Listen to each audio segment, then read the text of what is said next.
Okay, so good day class. In this lecture video, we will be talking about the secant method. So secant method is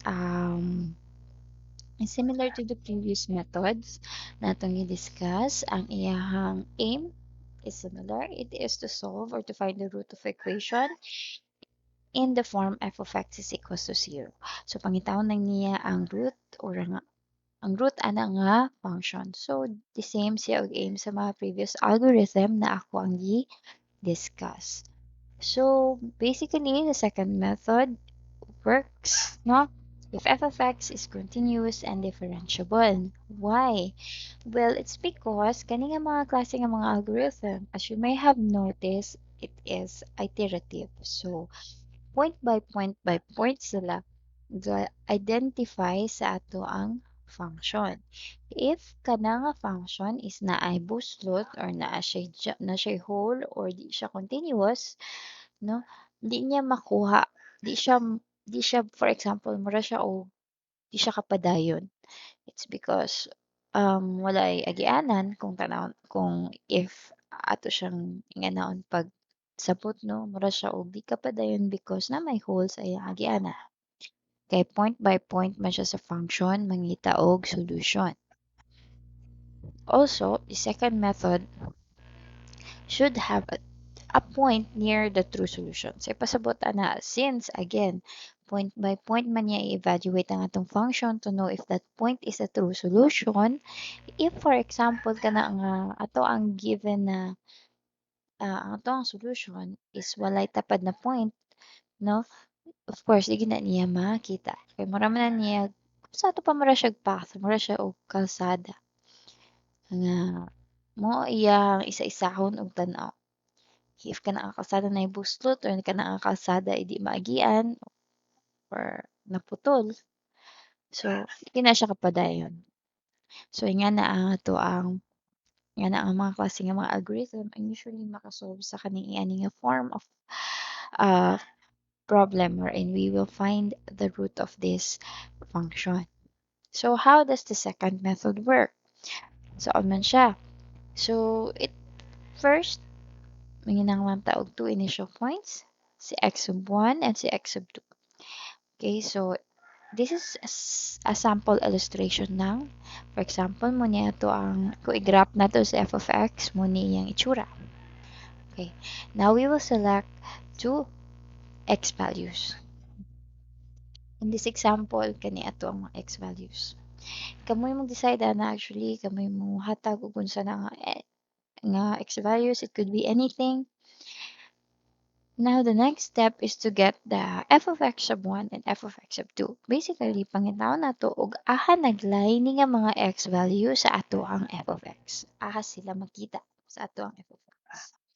So, si x sub 1 ato makita nga na siya diri dapit sa atong f of x and then si x sub 2 na siya diri dapit sa atong f of x.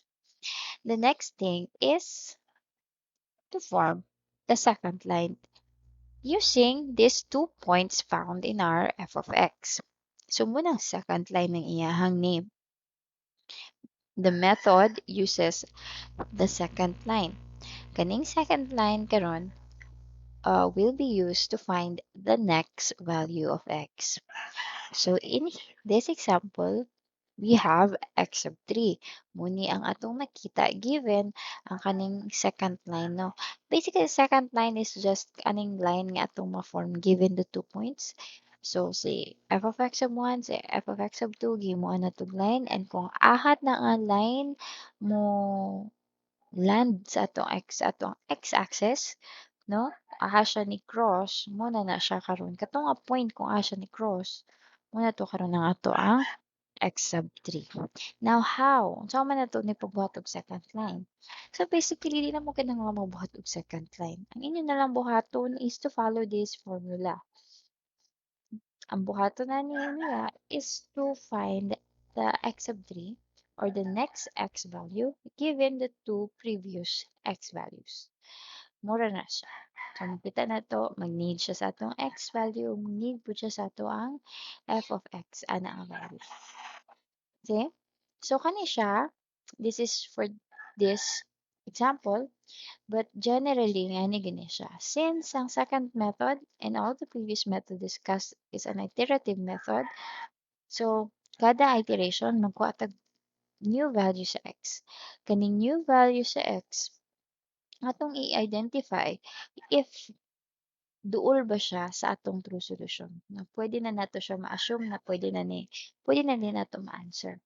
If not, then mo pa dayon pagitag pangita og value sa x value. Ato ang x. So, in this case, natay given two previous x values, si x sub 1 ug si x sub 2, we found the x sub 3 using this formula.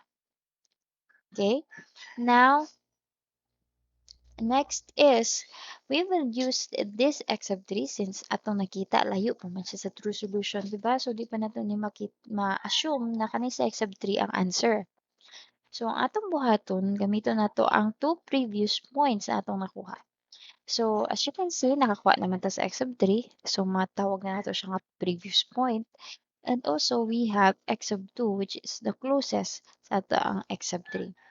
So, kanig dayon sila duha karon ang ato ang bag-o nga mga initial x values. So, si x sub 3 and si x sub 2. And now, I think you know unsa na ang sunod mahitabo. Again, magbuhat na po ta og second line from these 2 points, si x sub 3 ug si x sub 2. And then, kung ahato ni line land to nga second line, muna to siya karon ang bago na to nga value sa x, which is ang ato ang x sub 4. Now, ato na po ning i-test. If layo pa kayo sa true solution, hindi pa niya siya pwede. And we will again do the same process wherein ang ato ang two previous x points karon are now x sub 4 and x sub 3. And we will do that iteratively, so on and so forth, hangtod sa maigo na nato hapit ang true solution. Note, it will never occur na ato yung ma-shoot ang true solution. Nadyo na siya'y error. Kana nga error kamoy magbuot ana. Unsa siya kagamay. Okay? So basically, ang error is just the distance from your true solution, no, from your true solution to your uh, current na x value. So, ang imong makuha nga x value, imong haman na siyang unsa siya kalayo sa true solution. Kana siya ang error. The smaller the distance, the better. So, mas maayo kay mas duol siya sa true solution. Now, how do you compute that this distance or this error?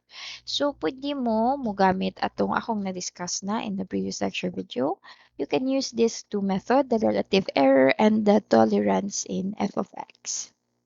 Okay, so I hope you understood the method of the second method, no? the process on the algorithm. If you have any problems, wala mo kay kasabot, there are other tutorials out there sa YouTube, or you can even read sa book na mas masabtan ninyo siya.